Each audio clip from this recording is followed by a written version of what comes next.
Welcome to News9 and you are watching On Point. Today, we have one On Point. We look at the aftermath of the devastating cloudburst as Uttarkashi reels under monsoon fury.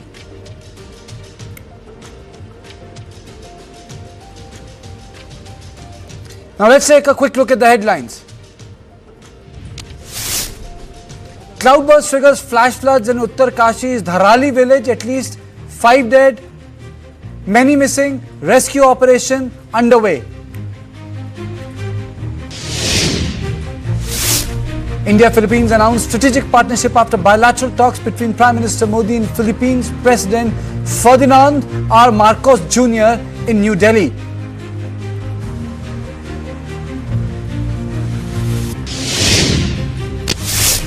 Russia slams Trump's threat against India. US can't force countries to choose trade partners, says Kremlin spokesperson Dmitry Peskov.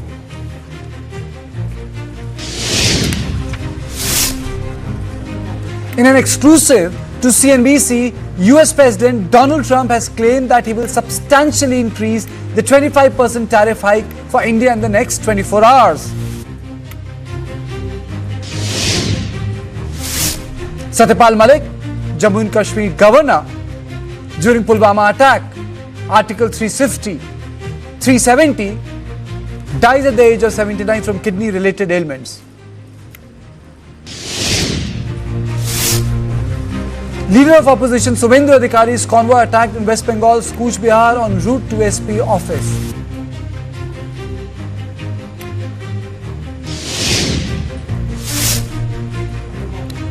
US did not accept India's request for consultations at WTO over import tariffs, says Minister of State for Commerce Jitin Prasad.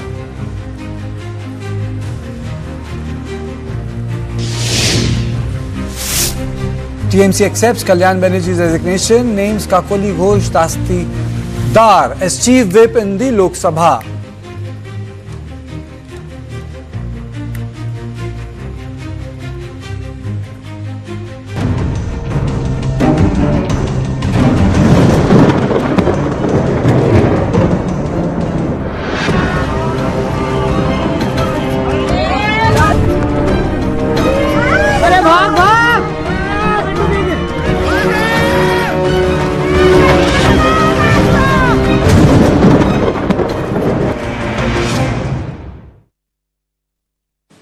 And today in On Point, we are going to talk about Uttarkashi flood fury. And the idea behind this discussion is this man-made or is just a natural disaster? Because climate change is not man-made. Climate change is not man-made. A massive cloudburst near Dharali in Uttarkashi has triggered a catastrophic flash flood, swallowing entire villages. At least 4 people have been killed and at least 50 people are missing. About 10 to 12 people could be buried under the debris. The cloudburst took place in the catchment area of the Kheer Ganga river, leading to the devastating floods. Look at these pictures. The entire area got engulfed. People did not have chance to get away. Such was the ferocity of the slush. People were trying to run away, but the people could not run away. They never had the time. The Indian Meteorological Department has sounded red alerts and landslides warning across region. Pilgrimage routes, including sacred Kedarnath Yatra, has been suspended. Schools in 8 districts stand shuttered as the state braces for more devastation. People with homes near riverbanks are being evacuated on an emergency basis. Rescue teams from the SDRF, police and army are locked in a race against time, battling nature's fury to save lives. Uttarakhand Chief Minister Pushkar Singh Dhami said that the relief teams are engaged in rescue operation. Prime Minister Narendra Modi and Union Minister Amit Shah said that they have spoken to the Chief Minister Dhami and assured central support in rescue operations. Uttarakhand has been witnessing heavy continuous rainfall this season, with major rivers, including the Ganga and Haridwar, remaining in spate. इसी जनपद के धराली क्षेत्र में बादल फटने की अभी सूचना आई है और बहुत तेज़ गति से मलबा आया है पानी के साथ। हमारा प्रयास है कि इस समय में सभी को जल्दी से जल्दी राहत के काम किए जाएं, बचाव के कार्य किए जाएं। जिला प्रशासन के लोग वहां पहुंच रहे हैं, साथ में हमारी सेना के लोग, एनडीआरएफ, एसडीआरएफ, आपदा प्रबंधन विभाग लगातार कोशिश कर रहा है कि हमारी सर्वोच्च प्राथमिकता है कि सभी को इस समय राहत की जाए, सभी को बचाया जाए और हर प्रकार से जान माल की सुरक्षा की जाए। काफ़ी लोग लापता बताए हैं। बहुत चिंताजनक स्थिति है। जितना मलबा दिखाई दे रहा है, जिस तरीके का बड़ा सैलाब दिखाई दे रहा है, और जो जानकारियाँ मुझे मिली हैं, मैंने मुकबा के लोगों से बात की थी, उन्होंने कहा हमने जब इसको आते देखा तो हमने सावधान भी किया, सीटी इत्यादि बजा करके जो पहाड़ों में सावधान करने का तरीका होता है। अब कितने लोग बच पाए, कितने लोग नहीं बच पाए। 2018 के बाद सारे उत्तराखंड को ज़मीन खरीदने वालों के लिए खोल दिया गया। कहा जो जितनी ज़मीन चाहता है ले ले, और ज़मीन के भूखे लोग टूट पड़े और आज उनमें बड़े बड़े स्ट्रक्चर बन रहे हैं, वैधानिक रूप से बन रहे हैं। उनको सरकार रोक भी नहीं सकती है, लेकिन कहीं न कहीं जो सोच और समझ की गलती रही है, उसका खामियाजा आज उत्तराखंड को भुगतना पड़ रहा है, और गहरा भुगतना पड़ रहा है। धराली में खीर गंगा है गदेरा, जिसमें ऊपर जैसा वीडियो में भी हम देख पा रहे हैं कि क्लाउड बर्स्ट होने से काफ़ी पानी एक साथ आया है, एकदम से आया है। और चूँकि वहाँ पे गेस्ट हाउस हैं और छोटे रेस्टोरेंट भी है और होटल्स भी हैं, तो उसी के मद्देनज़र हमने अपना आर्मी का टीम हरसेल की है, उनको मैंने रिक्वेस्ट करके तुरंत भिजवा दिया था।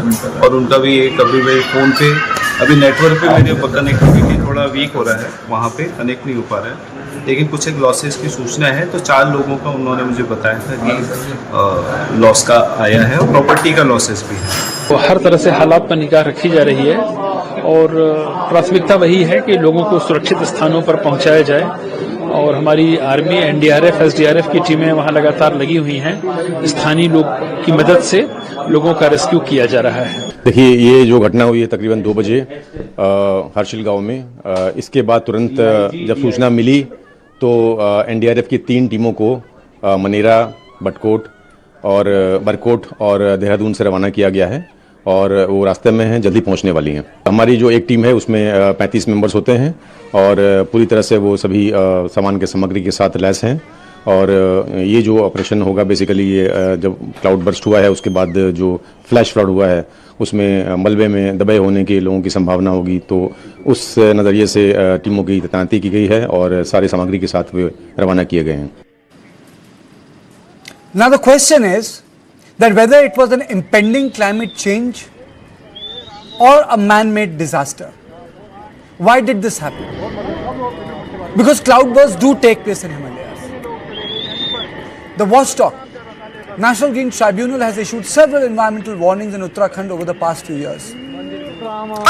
One, unregulated mining in Bageshwar flagged as a disaster in the making.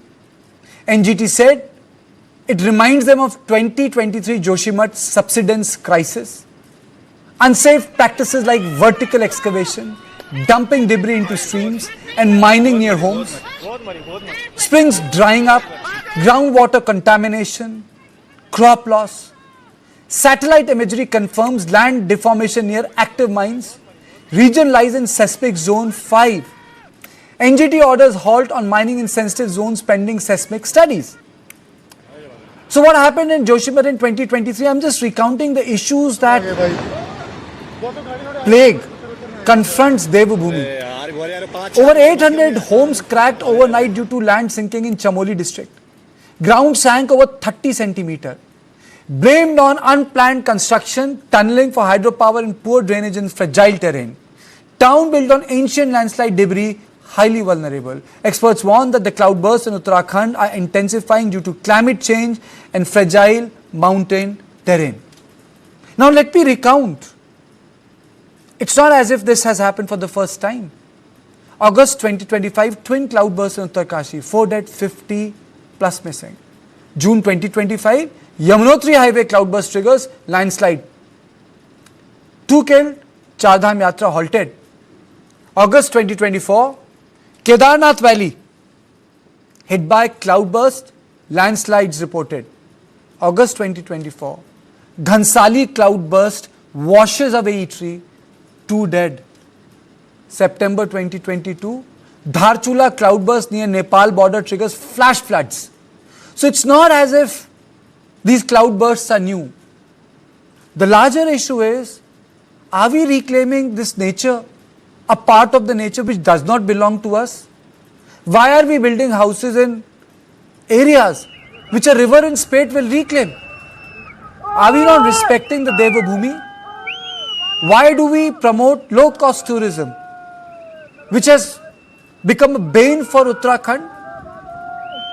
Rampant construction, road widening activities, tunneling in fragile mountains, and Himalayas are the most vulnerable. And this is the issue I am going to talk with my panelists.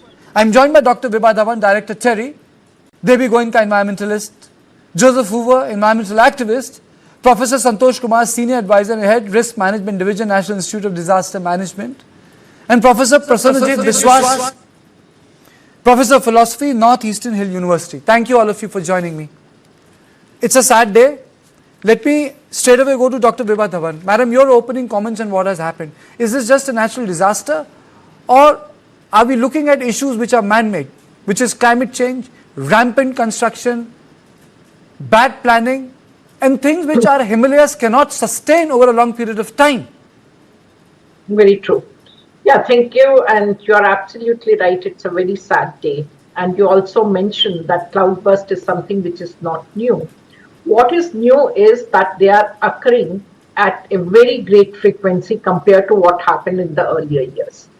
Now, the reason for that, yes, it is climate change. It goes without saying, which is at the macro level. What is happening across the globe? We also say that these people are paying price of what other countries or others have done in the past. Now, not to say that we are learning from that, because at the micro environment level as well, what is happening to Himalayas? We are cutting down trees. We are forgetting that trees prevent soil erosion. They bind. The other is that they also, like we all have studied in school about the water cycle. And what is happening, the cloudburst is that too much of precipitation in a small amount of time, and that is what we are talking about, changing climate. You're absolutely right in saying that we are building houses. What is the carrying capacity of that region? And we have exceeded that. And for that, I'll held each one of us responsible. It's the greed of people like us in the plains. We also want to own a house in hills. We want to go there for tourism. In fact, homestay was something which was done for the communities over there, but it is basically the homestays are owned by rich people, and it is not the communities which are getting benefited. Now, as the tourism increases, as there are more and more people, there is something called carrying capacity. We have exceeded that, and with the result, it is the waste generation which is becoming more. We are not worried about circular economy. We are consuming lots of plastic. We are dumping it over there. We are not conscious about recycling of water, which is already a scarce commodity over there, because that is the reason that the springs are getting dry. We are exploiting that wherever we can, we are taking that water away. And in fact, in one of the projects I was discussing with them, and I spoke to the hoteliers that why don't you recycle water? And they said, what is going to be the cost? And I said about 2 rupees a liter. And the answer was, why should we do that? Our cost of collecting water from the spring, it's free water.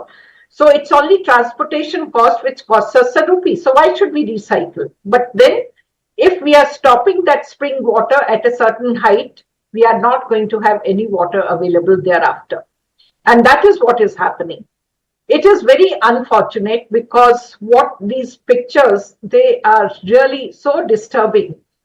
And it is not that we have lost lives. It is also those who have been saved. What kind of life they are going to have thereafter. Absolutely. Madam, let me take Dr. Vibha Dhawan, let me take opening comments from other panelists. Mr. Devi Goenka, to you, sir. Is it just a natural disaster, or we have made it, sir? I think it's a combination of both things. natural disasters have been happening for centuries or millions of years, let me put it that way. Cloudburst is nothing new. But the kind of activity that we have carried out in these eco-sensitive areas is criminal in nature. We seem to forget that we are not masters over nature, but this is our entire endeavor is to chase the mirage of GDP, to allow all kinds of construction activities, to allow all kinds of mining. We think we can divert rivers, we think we can build on riverbeds, and that there will be no consequences. And the real tragedy is that this is not the first time Nala in this it has happened. Complete And I think the bigger portion of the tragedy is village I has got think the same thing will happen next year and the year after. And all of us panelists will be saying the same thing again next year and for the rest of our lives. I think that's the real tragedy that I'm anticipating. Presently, the villages have Look at these visuals. Joseph Hoover, look at these visuals. I mean to say, I'm falling short of the words, you know. Look at the visuals. Shocking. I mean, look at these visuals. I'm really falling short of words. This was waiting to happen, Kartikeya. This was waiting to happen. We have we have destroyed our ecosystem, our fragile ecosystem so badly that is the payback time. As Mr. Goenka was saying, this has been happening in the past, but it will get worse as time goes on because we have gone ahead destroying the fragile ecosystem despite knowing what it's going to be like. Like as he said, we are just chasing a mirage of a GDP of 5 trillion, but at what cost? We are destroying ourselves. And what is this industry of tourism? There should be tourism to sustain the local communities. But when they go beyond that, this is going to get even more worse. It's not just Uttarakhand, it's going to happen everywhere. It's very sad. We've been talking about Uttarakhand for a very long time, since Joshimath and beyond that, when the river diversion happened and then there was a cloudburst and so many people died in that. And this government doesn't seem to understand that we cannot mess around with nature anymore. We have done enough damage. Beyond this, it's people. If it's the government is wanting people to enjoy life, to go and visit temples and do pujas, you should understand people need to be alive to do all this. So we need to take care of our ecosystem. It's our sanctum sanctorum. Forests are what God has given us. We need to protect that. But we have been destroying it one after another, year after year. And I don't understand. I always tell, even now recently in the National Wildlife Board meeting, they've cleared a lot of projects in the Himalayas, in the Northeast. You can well imagine what will happen. These trees are holding, the roots are holding the everything.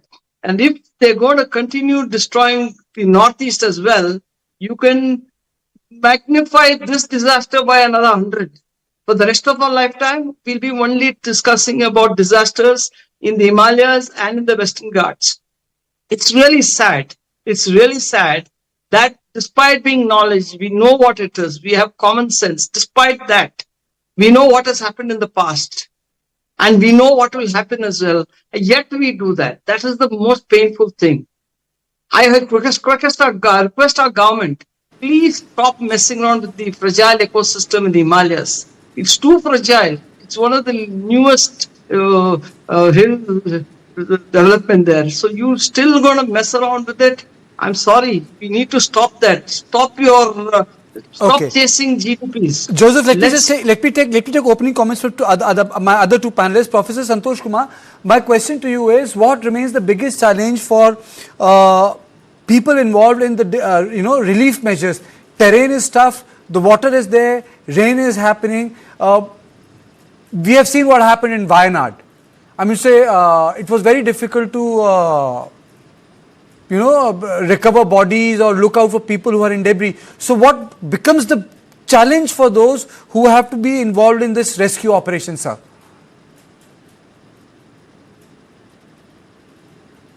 Professor Santosh Kumar, if you're listening to my question. I think there's a bit of an audio problem. Professor Prasenjit Biswas, you know, apart from the... Please, Karthikeya, go ahead. Yeah. Yeah. Professor, Himalayas are vulnerable, everyone knows that. But there's a consensus in exploiting its vulnerability without understanding the impact it's going to have on the Indian subcontinent. Of course. I mean, this is a Zone 5 phenomena, I would say. Cloudburst is not something that happens in isolation.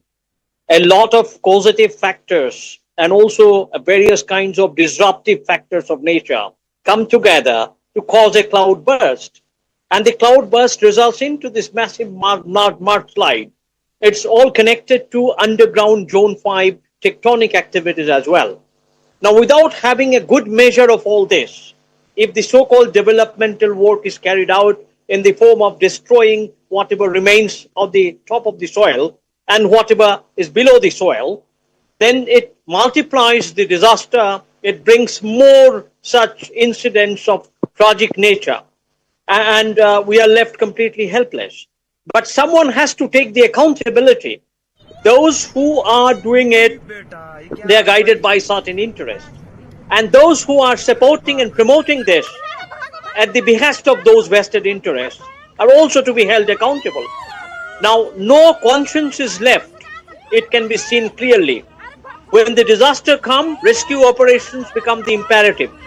But nothing is done so that the pristine nature, the mother nature is conserved and mother nature is not disrupted by the disruptive forces that are working on it.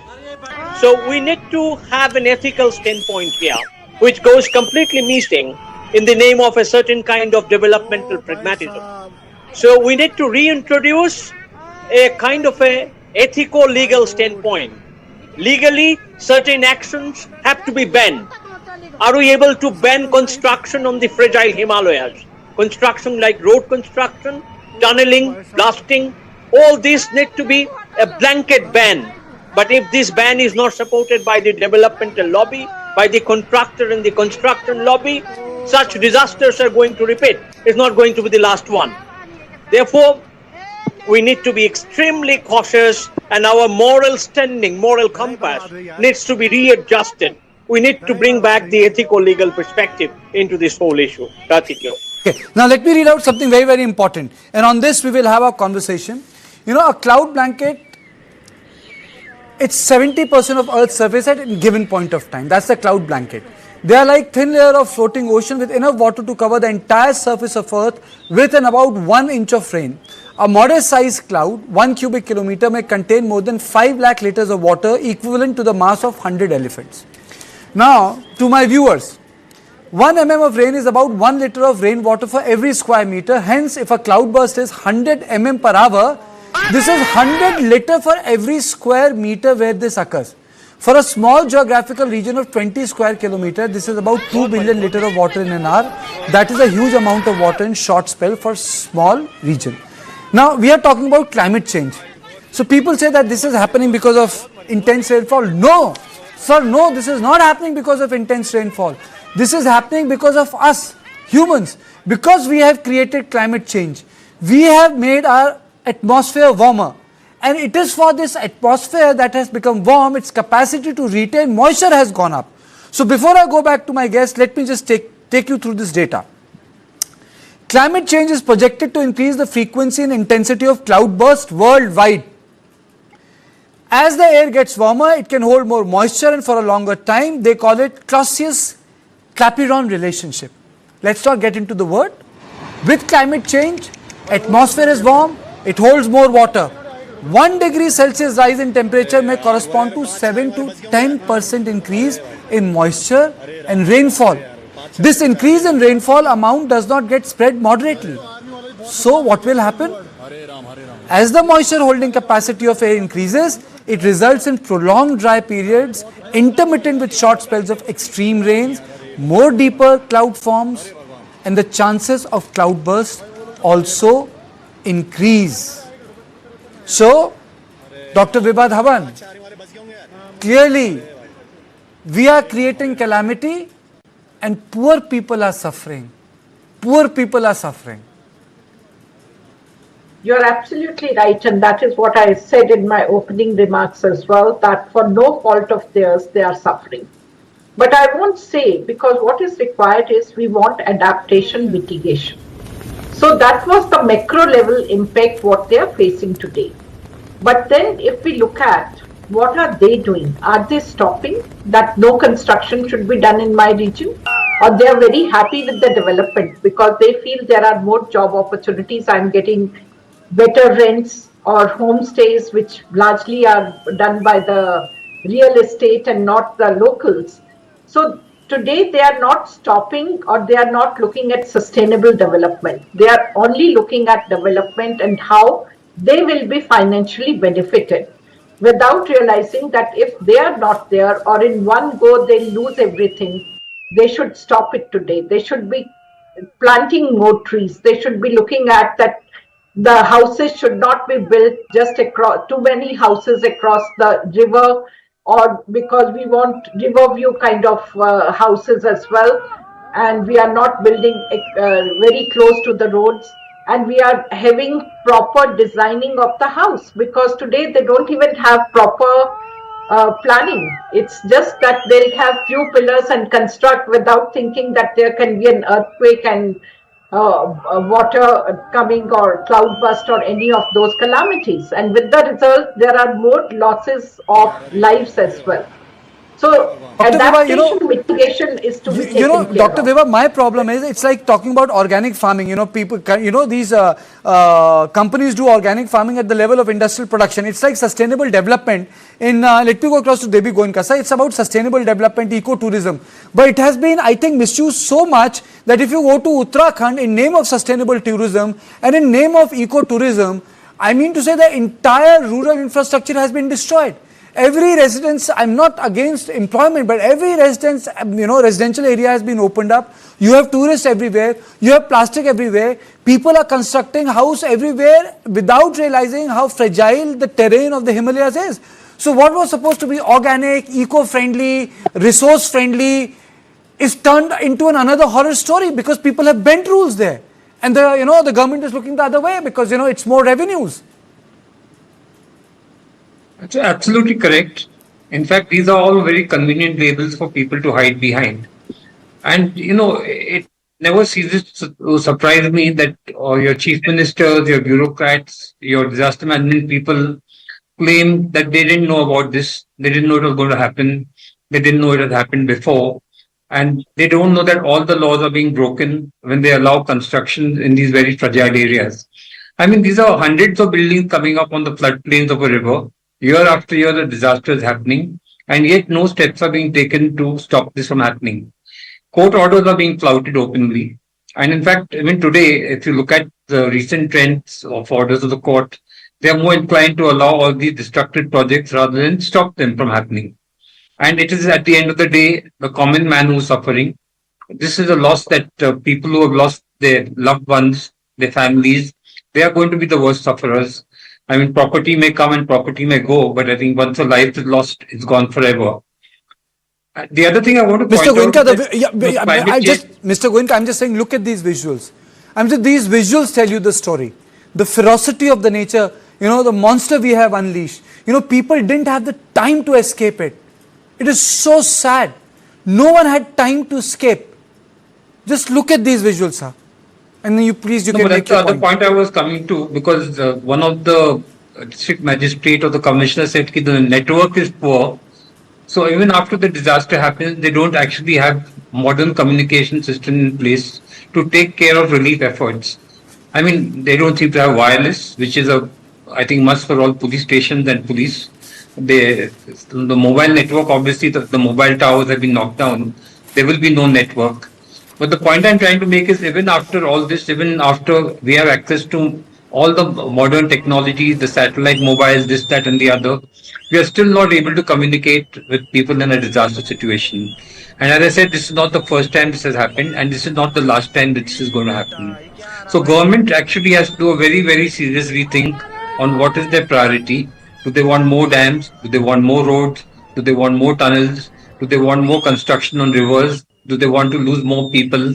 Or do they really want to change the mental outlook toward what is development, what is really sustainable development, and what is ecotourism, and not this kind of 5-star or resort tourism that is masquerading as ecotourism. Absolutely, absolutely. Mr. Hoover, you know, apart from this, Uttarakhand has been witnessing extreme climate events. Uttarakhand and Himachal Pradesh, you must have noticed the visuals which came from Mandi in Himachal Pradesh. An entire township was affected. So let me take this conversation forward. Going forward, what should state governments be doing, sir? What should they be doing? To begin with, they should stop messing around with the the fragile ecosystem in the Himalayas, especially even in the northeast. There should be no activity there at all. That should be the way forward. The second thing I want the government to do is, when Joshimath subsidence happened, the government tried to hush up things. It should have been a public debate. It should have come to the public. Public opinion should have been developed, and government should have engaged people with that. There are any number of experts. And what hurts me most is, we have the bureaucrats, the so-called IAS officers, who are supposed to be knowing what's happening out there. I understand our ministers, MLAs, MPs don't understand much of what ecology is, what the ecosystem, whatever it is, because they are uneducated, especially when it comes, they illiterate when it comes to ecosystem.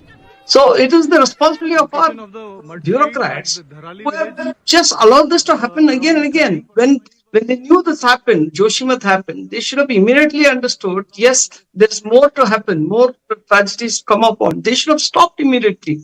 Yet they failed. So for me, the way forward is, there should be zero activity in this fragile ecosystem in the Himalayas, in the Western Ghats, and in the northeastern states. Now my fear is, the recent National Board of Wildlife, they've cleared any number of projects there. That should be immediately, stopped. The government, I would look forward to our Prime Minister taking this very seriously and saying, okay, enough is enough. We cannot mess around with this ecosystem anymore. We have gone beyond there's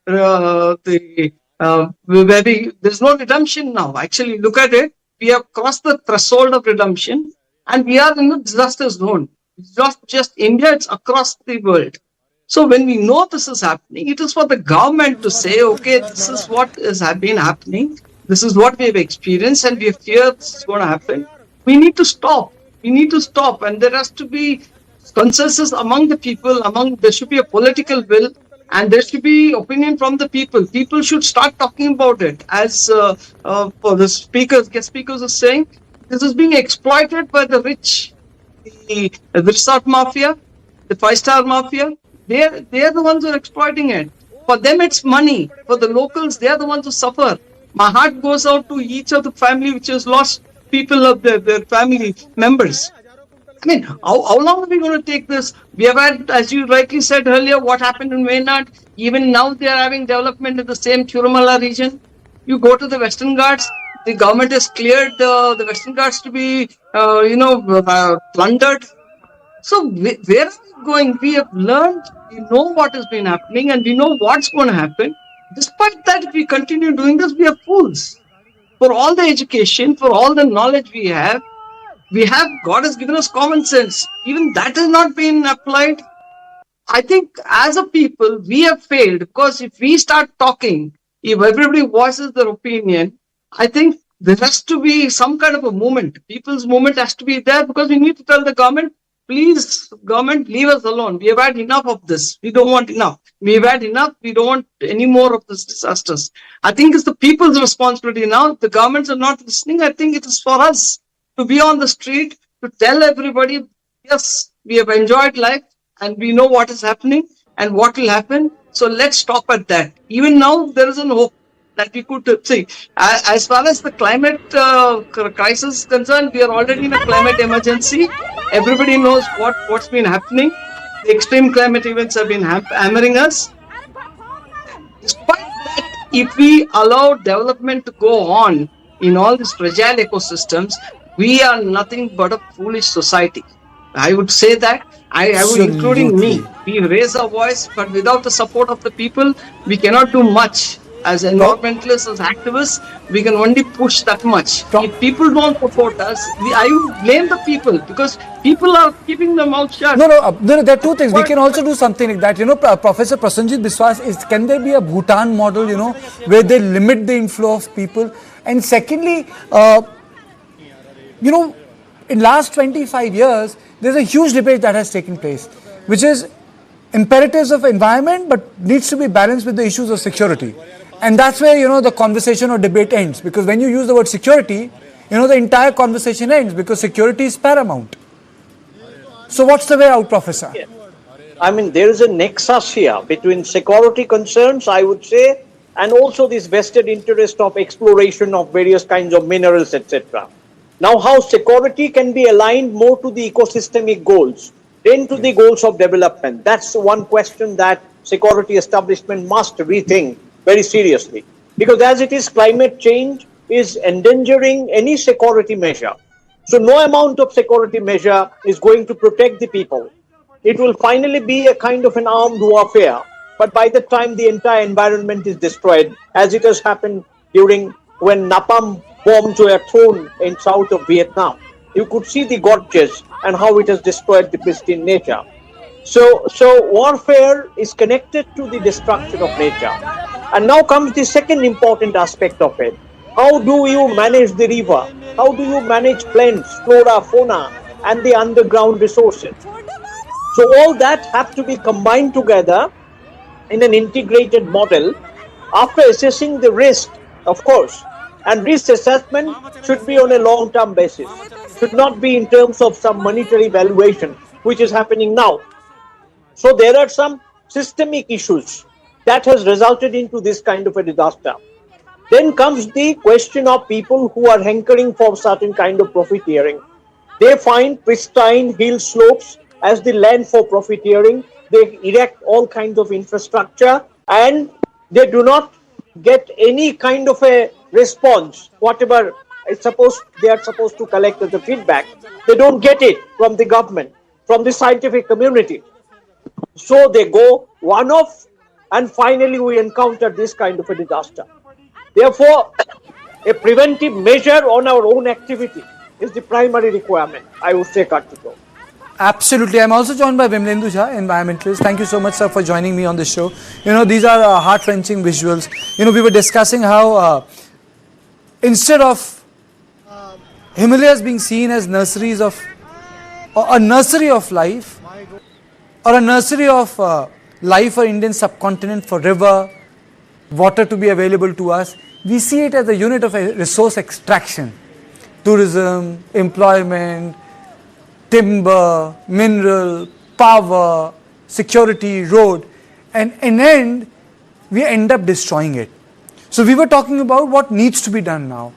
And my question was, should we have a Bhutan-like model, sir, where we restrict people? Like today, I don't know, lakhs of people go to Kedarnath, Badrinath, we have allowed so much of vehicular movement. I have full respect. But then the sort of pressure it is building on mountains, apart from the fact that, you have commercial tourism, you have this eco-friendly tourism, you have religious tourism, then you have local movement. I mean to say, you have opened up the entire cosmos of the Devbhoomi to everyone. I think there's some problem in the diagnosis of the problem. I don't think people are the problem here. Today, in terms of the disaster, it's not making off the people. It's actually the development model, the growth model, or so-called development model, which is actually a destruction model that we've been following for several decades. So, to squarely blame people, both the locals who have actually constructed their homes and their hotels on the riverbed, or for that matter, tourists who actually go there for religious bhakti reasons, that perhaps would be disservice and dishonest to analysis of what the problem is. We need to understand what we've actually done in the last few decades in the Himalayas. And when I say Himalayas, today, perhaps you and I are talking about Uttarakhand, but started from Ladakh to Arunachal. This is the same development model of devastation, of plundering that we've been following. And despite early warning systems, so when I say early warning, it's not just the alarm or the red alert or a blue alert. The early warning in the sense we've actually seen several of these disasters from Kedarnath in 2013 2023, we've seen the tunnel collapse. We've actually seen Joshimath sinking.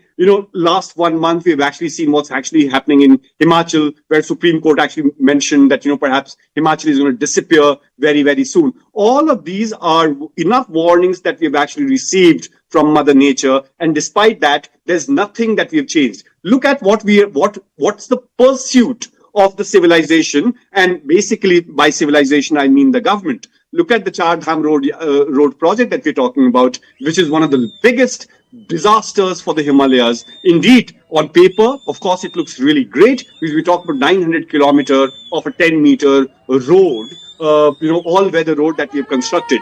And because of that, we've actually cut down almost 56,000 trees. What we've actually done is dumped almost 20 million tons of debris. By the way, the visuals that you're actually showing there in that river, what is flowing down is not just water, it's actually silt. And what is that silt and mud and rock? All of that is the debris, or the construction and demolition dust and debris, and the mining activity, broadening of road, and the other activities that has actually been lying. So the high-powered committee actually talks about 20 million tons of this silt that's actually been abandoned or dumped in our waterways, and that is what has actually formed. So, from cutting down of trees, broadening of roads, now we want a rail project, the tunnels that we're actually building, where we're not looking at the carrying capacity of the Himalayas, we're not looking at the ecological, fragile and dynamic, the ecology that Himalayas has, and we're doing the same construction that perhaps we're doing on Golf Course Road or in Gurgaon.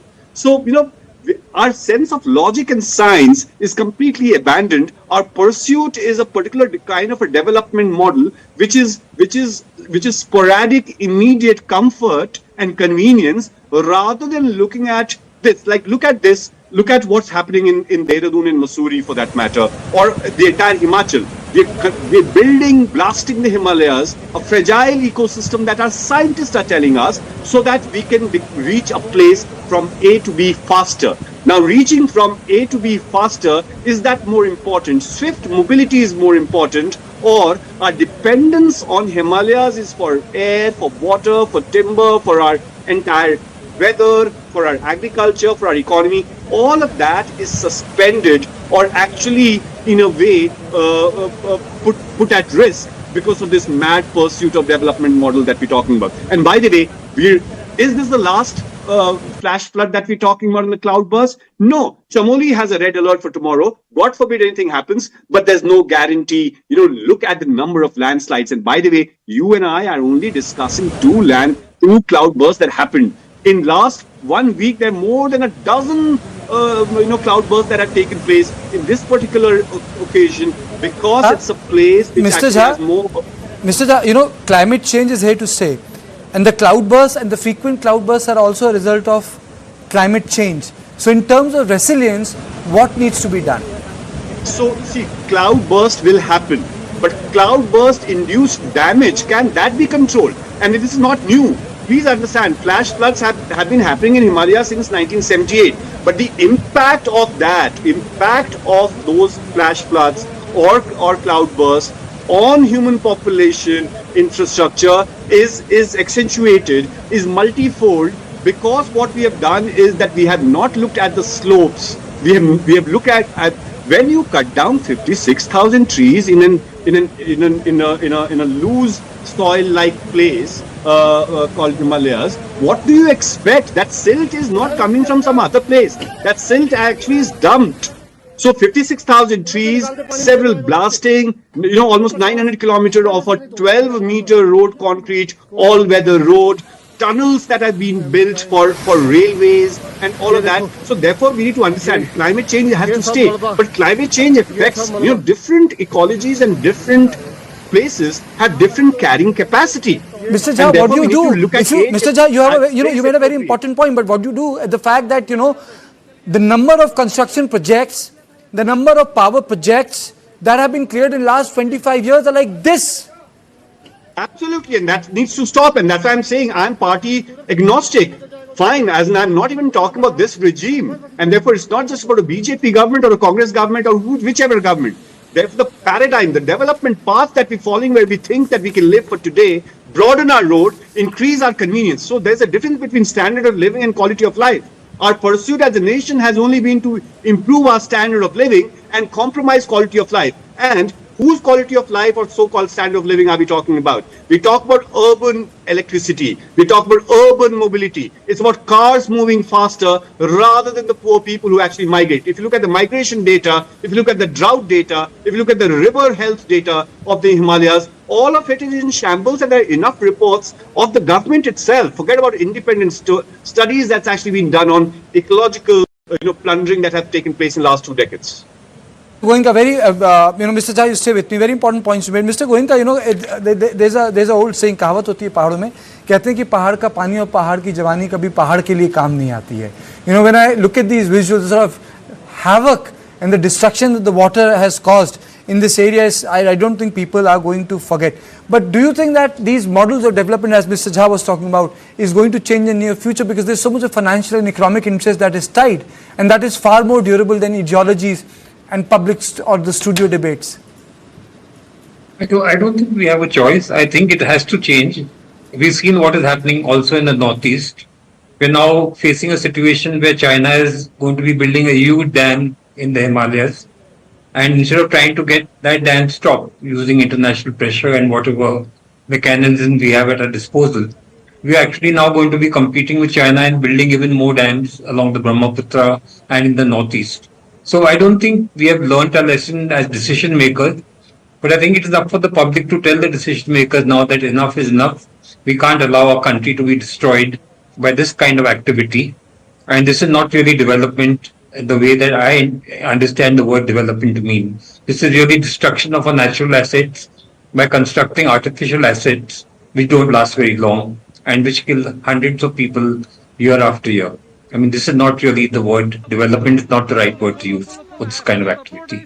Dr. Dhawan, since we know that the Himalayas are a vulnerable and fragile area, has there been any focus, or do you think that there should be renewed focus in terms of what sort of construction should take place in Himalayas? If I recall, there's a Kumauni way of architecture. I know the entire cities cannot be built like that. It's not possible with that wooden structure.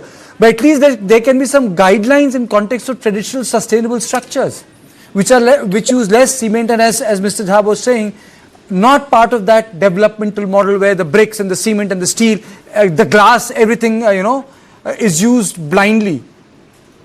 I totally agree with you. There are two things, and I was following comments from all panelists. One thing is, we also have to meet aspirations of the people. We don't want the region to remain underdeveloped. What we have to concentrate on, how this development can be sustainable. So carrying capacity of the region is very important.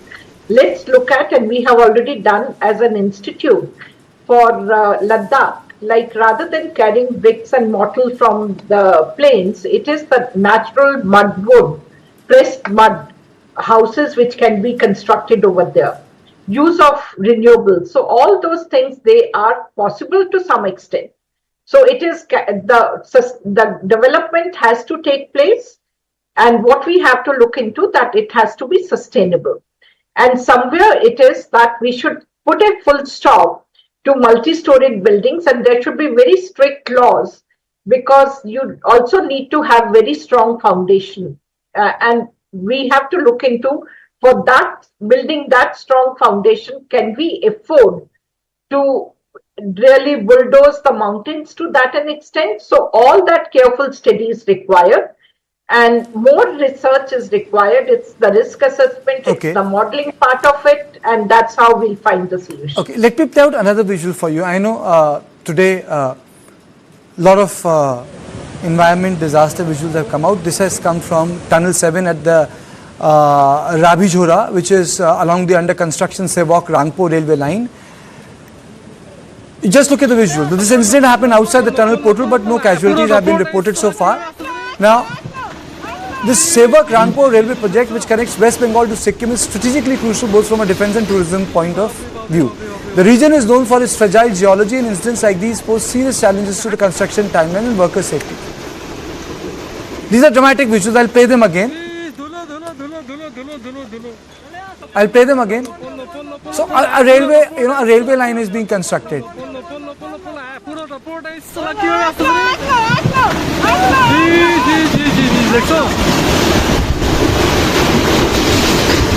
So, Mr. Jha, this is what we were talking about now. This is what we were talking about That's why now. rather than restricting ourselves, as I earlier said, the same kind of disaster and disaster induced because not of nature's fury, but the development model. That's why I said the diagnosis is incorrect, that we cannot say, oh well, it rained and therefore so many people died. No, but I must clarify, Mr. Jha. What I really meant was that what my panelist said was, I mean, there is no need for 5 lakh people to be in the pilgrim sector. We can say this year there will be 2 lakh people. Next year they can be 2 lakh people. Power plants. And you don't need the carrying capacity has to be as what Dr. Dhawan was also talking about. That we need to understand one thing. In last 30-40 years, when we've seen these events happening every year. And by the way, today we are talking about flash floods. 3 months ago, we were actually talking about heat wave. Before that, we were talking about, erratic snowfall. These are all of these signs are signs of climate-led event. Now we have to look at that. One, the intensity and frequency of climate events, that has gone up. That's one. Two is that how does it actually end up inducing damage? And when I say damage, and all these activities are so-called economic activities, but the first thing that it actually affects in the long run is the economic activities itself. So the laws, when the entire Tista happened, or right now this is also Tista, what you're talking about, or for that matter in Sikkim, when there was a big disaster 2 years ago, when there was a lake that completely gave way. We need to understand when the flood happens in Ladakh or what happens in Sikkim. So we need to understand this. I think this also should provide us with an opportunity that we don't treat this as an event. It will be dishonest and disservice if we think of this as a one event. If this is a pattern that we've been seeing, and if we only think of 2013 Kedarnath and 2023 Joshimath and 2023 collapse of Silkyara Tunnel and today's flood, that itself is a sign and symbol and early warning enough for us to take correctional measures. And correctional measures, what I said earlier, will have to be looked at from the governance point of view. For the governance that we need point of view, electricity, sir, we need sufficiency. I think people are also important. Joseph, do we need another, if I may use the word, Chipko movement? I think it's about time we have one, because we cannot be allowing this to happen over and over again. People have become too docile. And unless we wake up, unless we raise our voice and stop this, this will continue.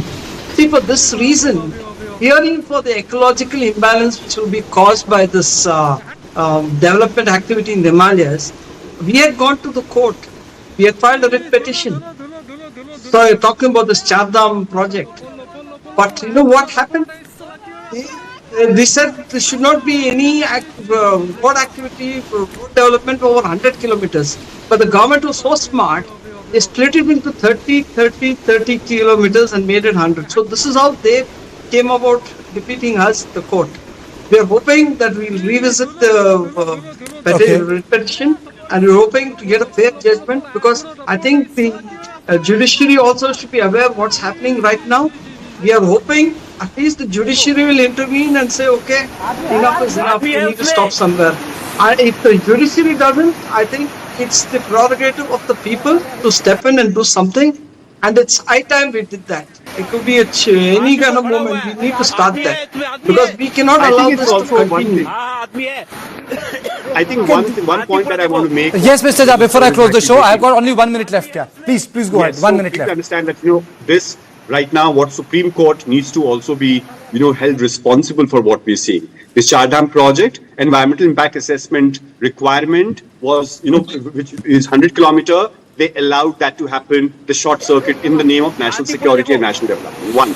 Two, if you look at HPC, the high-powered committee reports of dumping of silt and debris, that report was submitted to the Supreme Court, but Supreme Court all ignored it. So Supreme Court cannot be holier than thou and be very, very convenient in passing these oral observations. Oral observations will not mean anything unless and until it passes strict strictures with regard to developmental paradigm of the Himalayas. Thank you. I would like to say Yes.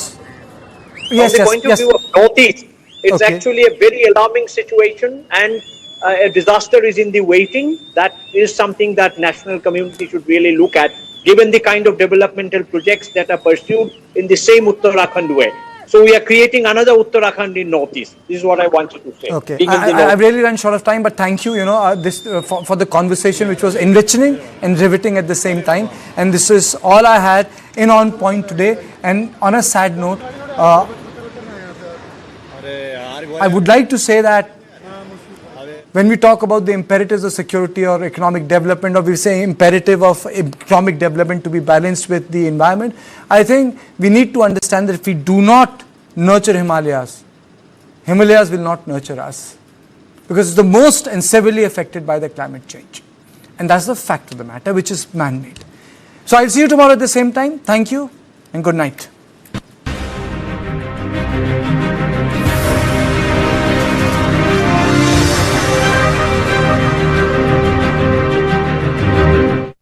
Associate sponsor anchor toothpaste, नए जमाने की नई सुरक्षा।